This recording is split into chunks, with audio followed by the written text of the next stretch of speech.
Institucioni i Avokatit të Popullit në Kosovë ka pranuar rreth 1700 ankesa për një vit. Sipas përfaqësuesve të Avokatit të Popullit në Gjakovë, ankesat që qytetarët kanë paraqitur lidhen kryesisht me administratën publike, ministritë, gjykatat dhe komunat.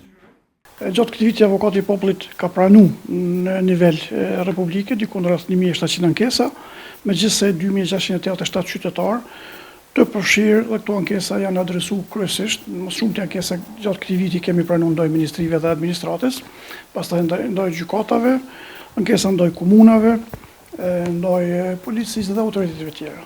Por në këtë vit 2025 më shumë të ankesa ka pas ndaj ministrive dhe administratës.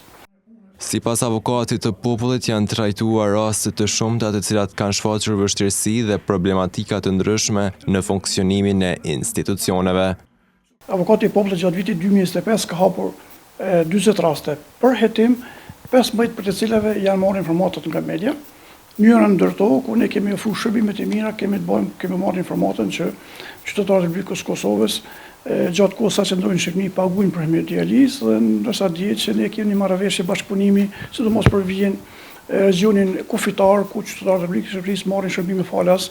Prandaj kemi hapur pra sipas zyrtyrës zyrtare, tu marr parasysh që Avokati i Popullit në këtë stat nuk ka mandat në jashtë territorit të Republikës Kosovës, por kemi kërkuar shërbimet e mira, meqense mediat na kanë informuar që Avokati i Popullit i Shqipërisë ka hapur sipas zyrtyrës zyrtare dhe mbi bazën e këtij bashkëpunimi ata kanë shkruar 2 rekomandime për Ministrinë e Shëndetësisë dhe Ministrinë atje dhe pjesës sociale që qytetarët e Kosovës gjatë qëndrimit në Republikën të marrin shërbime hemodializës pa pagesë, siç edhe marrin ata në Kosovë.